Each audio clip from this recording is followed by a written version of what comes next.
Hey, comment ça va chez vous?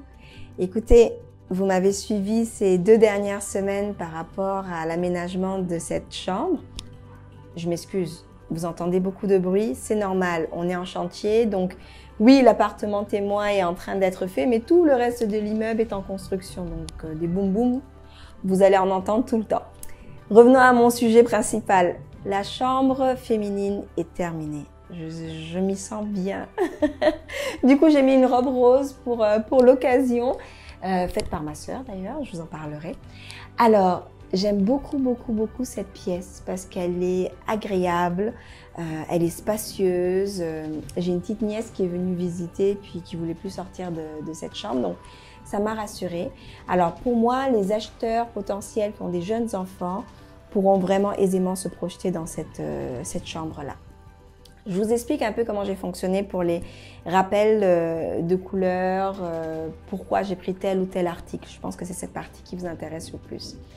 Alors, j'ai pris un tapis en fourrure parce que je trouve ça doux et ça rentre dans le thème. Mais du coup, je l'ai pris blanc cassé beige et j'ai rajouté des coussins aussi doux, un peu veloutés, de la même teinte pour faire un petit rappel.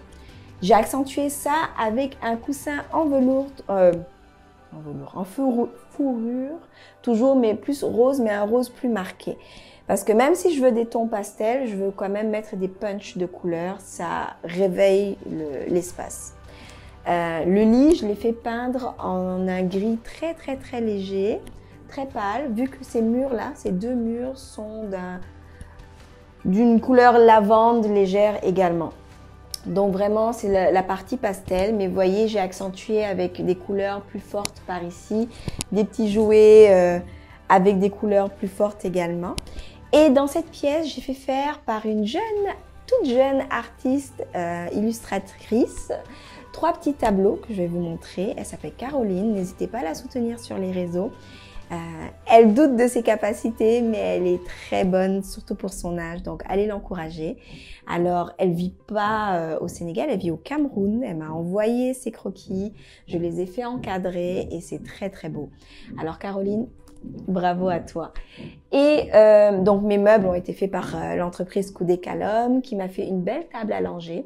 J'en voulais une en rotin. Elle est très sympa avec des tiroirs, avec du verre. On entend le bruit, boum boum boum, bref.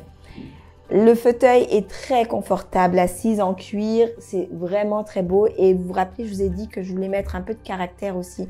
Donc le coussin plus foncé, le cuir ici plus foncé également pour rappeler un peu la couleur des placards. Et le fauteuil est assez grand pour contenir 2 personnes. Vous voyez, j'ai même mis des coussins, enfin 2 personnes. Un adulte, un enfant. Donc, j'ai mis un peu les meubles par ici pour montrer l'espace, pour garder un espace de jeu pour l'enfant. Donc, c'est ce que j'ai voulu mettre ici en place. J'ai mis des plantes parce qu'on a tendance à oublier que le verre, les plantes, donnent de la vie à une pièce, quelle qu'elle soit. Donc, c'est sûr qu'une vraie plante dans une chambre avec le dégagement de CO2 et autres, c'est pas très recommandé. Mais il y a des belles plantes artificielles. Elles ne sont pas toutes moches. Ce sont des plantes artificielles, puis ça fait l'affaire. Donc, voilà mon petit espace enfantin. Il me reste plus qu'à coller ma petite signature. Et moi, je vous donne rendez-vous la semaine prochaine pour découvrir une nouvelle pièce. À bientôt!